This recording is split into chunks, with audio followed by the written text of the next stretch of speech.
Back on Earth, the handbook was distributed to governments, research institutions, and military strategists.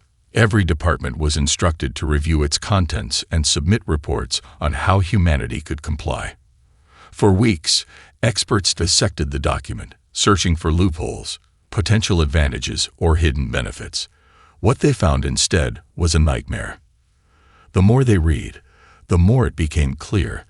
The Concord wasn't just offering guidance. They were imposing absolute control. One section outlined the limits on technological advancement. Humanity was forbidden from developing artificial intelligence beyond a specific threshold.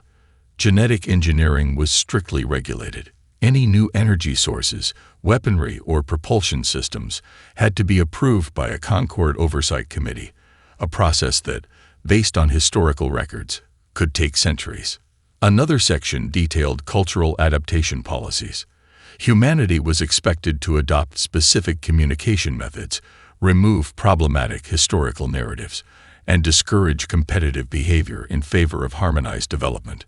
The Concord considered human ambition a destabilizing force, one that needed to be tempered before full integration. But the worst part came under expansion regulations. No human colony could be established beyond pre-approved sectors. Exploration required Concord permission. If a human vessel discovered a habitable world, it could not be claimed, settled, or even studied without bureaucratic approval. For a species that had spent its entire existence pushing beyond its limits, these rules were unacceptable. The global response was immediate. Scientists were outraged. Military leaders were alarmed. Entrepreneurs who had dreamed of leading humanity's charge into the stars suddenly found themselves shackled by red tape. The media exploded with debates. Was this the price of peace, or was humanity walking into submission? At the United Nations Space Command Headquarters, a high-level meeting was called. Ambassadors, military officers, and top scientists gathered to discuss the implications. "This isn't a welcome," one general said, slamming his fist on the table. "It's a leash." A scientist from the Lunar Research Division shook her head. "They're afraid of us. Every rule in this handbook is designed to slow us down." The ambassador who had accepted the handbook at the Concord ceremony sat quietly, listening. Finally, they spoke. "We are the first species to ever question the handbook. That alone tells us something." A heavy silence settled over the room. Then a junior diplomat hesitantly raised a hand. "What if we just ignore it?" A few chuckles broke out, but the ambassador didn't laugh. Instead, they leaned forward. "We'll start small," they said. "Test their limits. If we push back, we'll see just how much of this is tradition and how much is enforcement." The room considered the idea. If the Concord truly valued cooperation, a little defiance shouldn't break anything. Right? None of them realized it yet, but humanity had just taken its first step toward tearing up the handbook. The day humanity was officially welcomed into the Galactic Concord was supposed to be historic. It was the moment Earth's representatives had worked toward for decades, proving that humanity was ready to stand among the stars. The delegation, dressed in their finest, stood tall as they entered the Grand Assembly Hall, a structure so vast it could hold the populations of entire cities. Towering banners of the Concord's ruling species lined the chamber, displaying the symbols of civilizations that had existed for thousands of years before humanity even discovered fire. The atmosphere was thick with expectation. Every species that had ever been accepted into the Concord had followed the same ritual. There would be speeches, ceremonial greetings, and finally, the presentation of the standardized guide to civilized species. At first glance, the handbook didn't seem like much. A sleek, metallic tablet, engraved with the Concord's emblem, was placed before Earth's ambassador with great ceremony. Polished and official, it was a symbol of progress, or so it seemed. When the ambassador picked it up, the tablet activated, revealing thousands of pages of regulations, restrictions, and protocols. The Grand Arbiter of the Concord, a towering, multi-limbed being with eyes that glowed like embers, spoke with a voice that rumbled through the hall. "This," it said, gesturing toward the tablet, is the foundation upon which all advanced civilizations thrive. It will guide your species toward peace, stability, and integration." The humans nodded respectfully, but some exchanged uneasy glances. The ambassador skimmed through the introduction, scanning phrases like mandatory cultural adaptation, restricted technological progression, and prohibited independent expansion beyond designated sectors. The more they read, the more their unease grew. A junior diplomat whispered, "This isn't a welcome. It's a rulebook."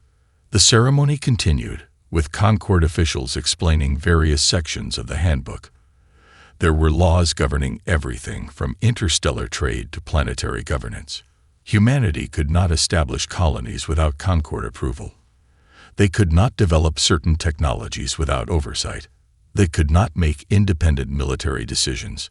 Even acts of charity, such as assisting an underdeveloped species, required bureaucratic approval that could take years to process.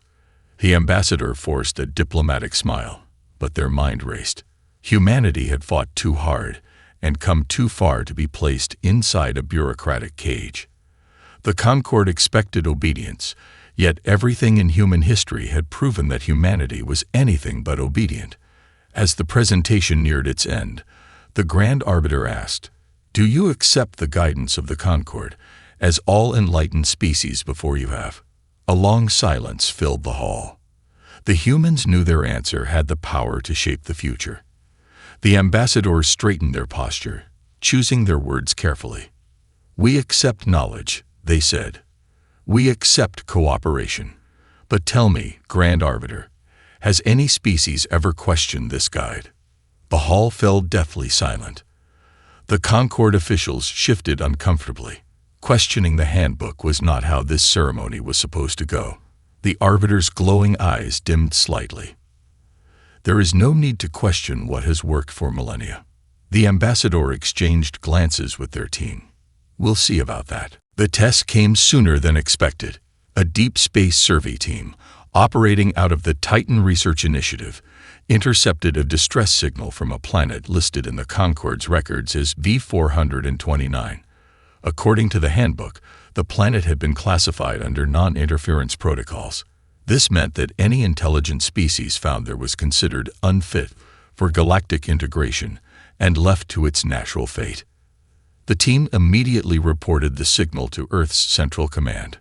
Normally, under Concord law, the proper procedure would be to submit the report to the Oversight Council, wait for an official decision, and refrain from any direct involvement.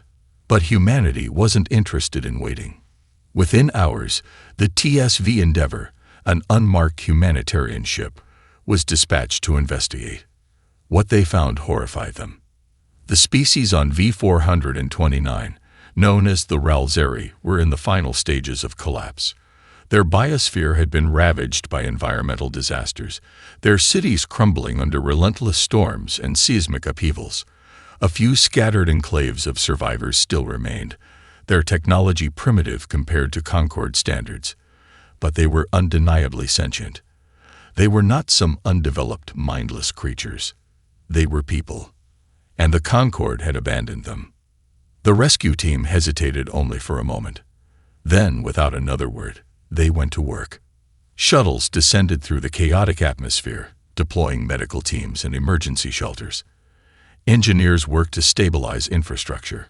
Atmospheric processors were set up to regulate air quality. The Endeavour's crew didn't ask permission. They didn't request approval. They did what humanity had always done. They saw someone in need and helped them. But the Concord was watching. The moment the rescue operation became public knowledge, Earth's representatives were summoned to an emergency session. The Grand Arbiter loomed over them, its glowing eyes dim with disapproval. "You have violated the laws of interstellar governance," it said. "Interfering with a restricted species disrupts the natural order." The ambassador did not flinch. "We saved them. They were not meant to be saved." Silence fell over the chamber. The words lingered, heavier than any decree the Concord had ever given. For a long moment, it seemed like the Concord might issue immediate sanctions. The human delegation braced for the worst. But then, something unexpected happened. Among the gathered species, murmurs began to spread. Representatives from smaller civilizations, species that had been kept under the Concord's rules for millennia, began whispering among themselves. For the first time, they were questioning the handbook. And humanity knew, in that moment, they had taken the first step towards something much bigger than just one rescue mission. They had started a revolution. The Concord did not react immediately. There were no warships sent to blockade Earth, no immediate sanctions imposed. Instead, there was silence, a calculated, waiting silence. Humanity had expected a swift punishment for their defiance, but instead, they found themselves under careful observation. And then something strange happened. Trade requests slowed. Technology exchanges were delayed. Human ships found themselves stopped more frequently at Concord checkpoints, subjected to routine inspections that conveniently lasted longer than necessary. It wasn't an outright punishment, but the message was clear: fall in line, or life will become difficult. The Concord was testing them. On Earth, analysts pored over historical records of the Concord's governance, searching for patterns. They found something disturbing. No species had ever openly defied the handbook, but there were stories, quiet ones, of civilizations that had advanced too quickly, independent research groups that had suddenly vanished, ambitious colonies that had been reassigned to new territories. None of it had been done with war. The Concord did not conquer with force. It conquered with rules, restrictions, and slow suffocation. It didn't need fleets when it could simply control access to resources, dictate trade routes, and manipulate galactic bureaucracy to strangle a species into submission. This was the moment most civilizations gave in. Humanity, however, had never been like most civilizations.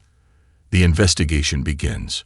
While diplomats work to maintain appearances, a coalition of scientists, intelligence officers, and rogue researchers formed an independent initiative, Project Pandora. Its mission was simple: uncover the full extent of the Concord's control.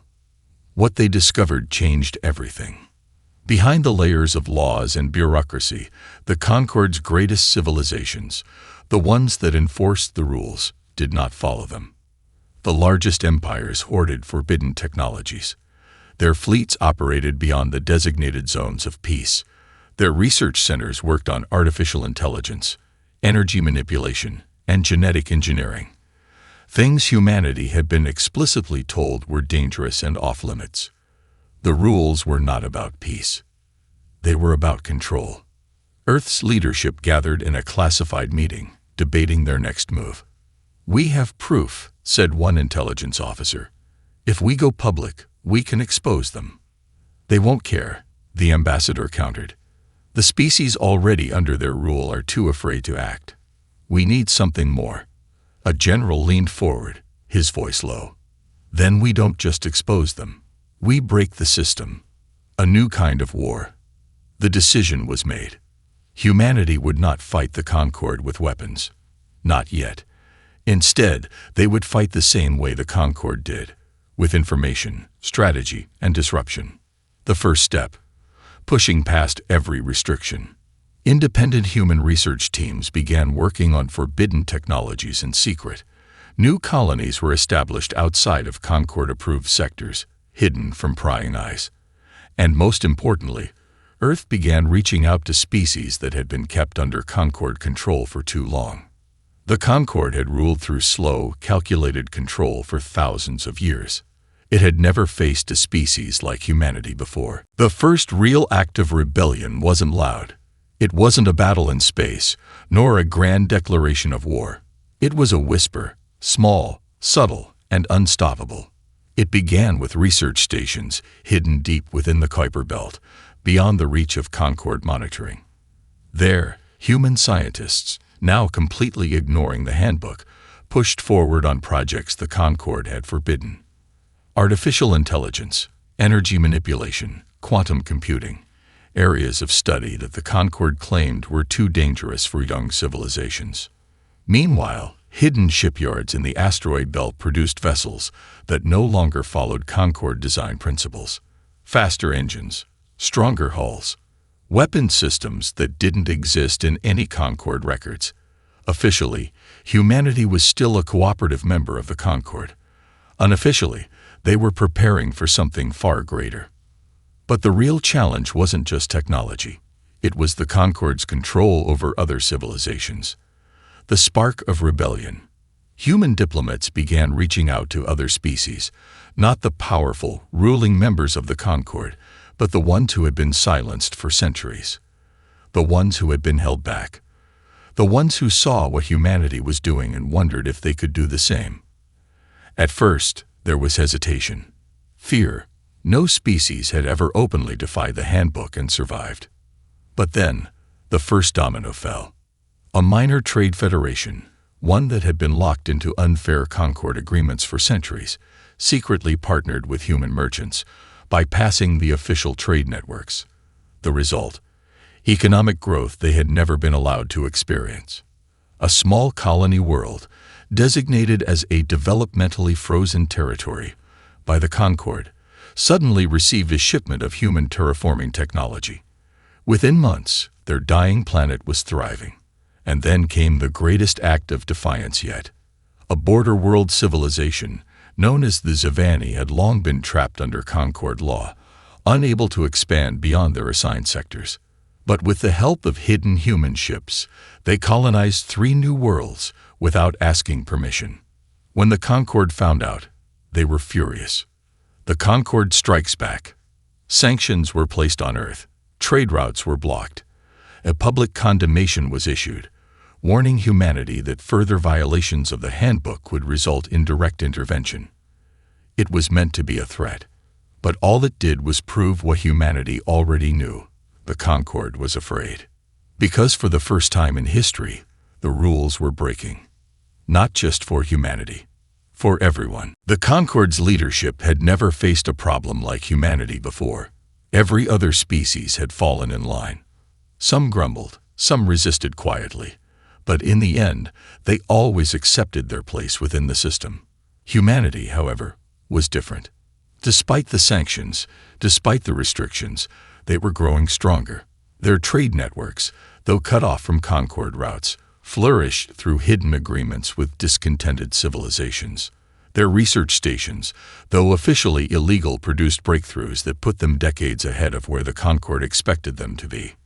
And worst of all, other species were watching. The Zivani, after establishing their new colonies with human assistance, openly refused to abandon them. More civilizations began reaching out in secret, asking what else humanity could offer. The fear that had kept them obedient for centuries was beginning to crack. The Concorde could not allow this to continue. The ultimatum. A fleet of Concorde vessels arrived in Earth's solar system, positioning themselves just beyond Mars. It wasn't an invasion force, not yet, but the message was clear. Earth's ambassador was summoned to a private council with the Grand Arbiter. The meeting took place aboard the Celestial Authority, a massive station that served as the Concorde's seat of power. The Grand Arbiter loomed over the human diplomat, its many eyes glowing with barely restrained frustration. Enough, it said. You have defied every law, broken every restriction, and spread disorder across the stars. You will stop, or there will be consequences. The ambassador remained calm. And what consequences would those be? The Arbiter leaned forward. We could shut down your entire civilization, cut off your access to advanced resources, turn every Concorde-aligned species against you. Humanity is not invincible. The threat hung in the air. But then, the ambassador smiled. We know, they said. But tell me, Grand Arbiter, what happens if you push us too far? The Arbiter paused. It had expected resistance, but not this level of confidence. You assume we fear war, the ambassador continued. But we're not like the others. If you strike us, we will strike back. And when we do, we won't stop at just surviving. We'll make sure the whole galaxy knows exactly what kind of empire you're running. The Arbiter said nothing. Because that was the problem. The Concord didn't rule through force. They ruled through control, through laws, bureaucracy, and quiet suppression. If they were forced into a war, it would expose their greatest weakness. They weren't as powerful as they pretended to be. They needed humanity to back down. But humanity wasn't going to. The point of no return. The meeting ended without a resolution. The Concord expected humanity to reconsider, to see the fleet at their doorstep, and surrender to reality. Instead, humanity accelerated their plans. The secret research facilities moved to full production. The hidden colonies expanded further. And, in a move that stunned even the most rebellious civilizations, humanity broadcasted their knowledge of the Concord's corruption across every open channel in the galaxy. The message was simple. The Concord does not serve peace. It serves itself. And if you want freedom, you don't ask for it. You take it. It was the moment everything changed. The Concord had spent millennia maintaining order. Now, for the first time, they were losing control. The moment humanity's message went live, the galaxy changed. For the first time in millennia, civilizations that had been silent under Concord rule began to speak. Some hesitated, still fearful of retribution. Others, however, took immediate action. The Zavani declared their independence outright, cutting all official ties with the Concord and stationing human-built defense systems around their new colonies. The Vraxis Trade Confederation, long strangled by unfair economic restrictions, publicly announced they would no longer recognize Concord trade laws. Even minor species, ones barely acknowledged by the greater galactic order, began whispering of rebellion. The Concord's response was swift. Sanctions turned into blockades. Diplomacy turned into demands. And then, for the first time in recorded history, the Concord deployed its fleets, not against an external threat, but against its own members. The first attack came against the Zavani.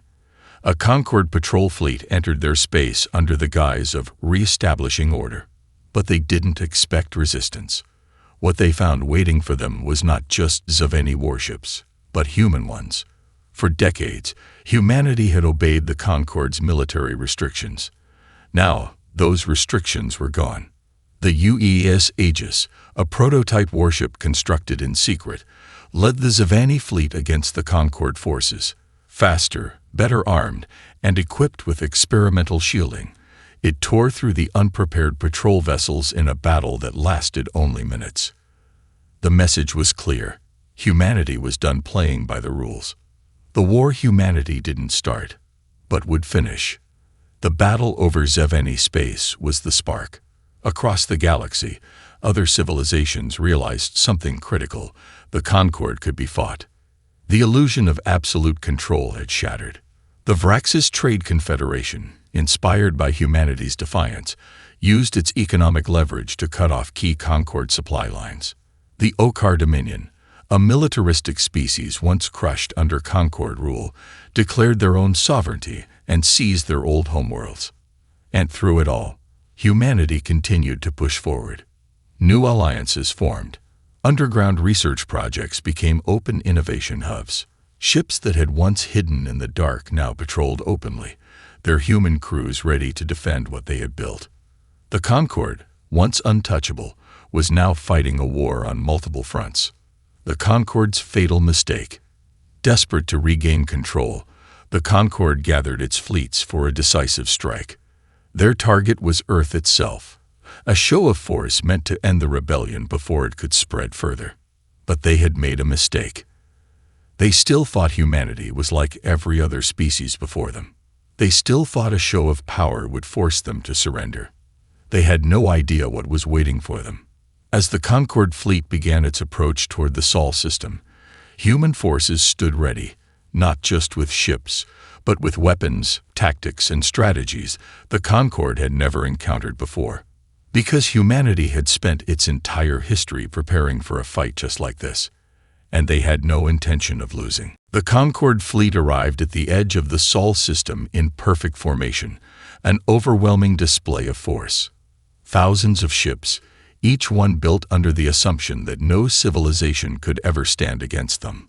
Their commanders believed Earth would surrender the moment they saw the might of the Concords' navy. They were wrong.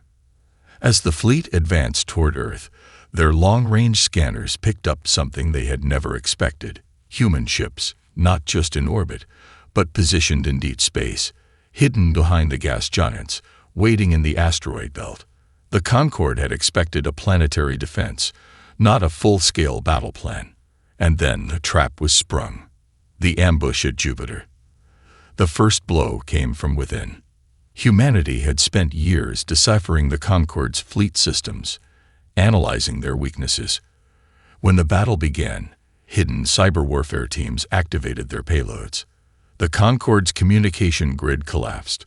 Targeting systems flickered. Orders became scrambled. Then came the physical assault.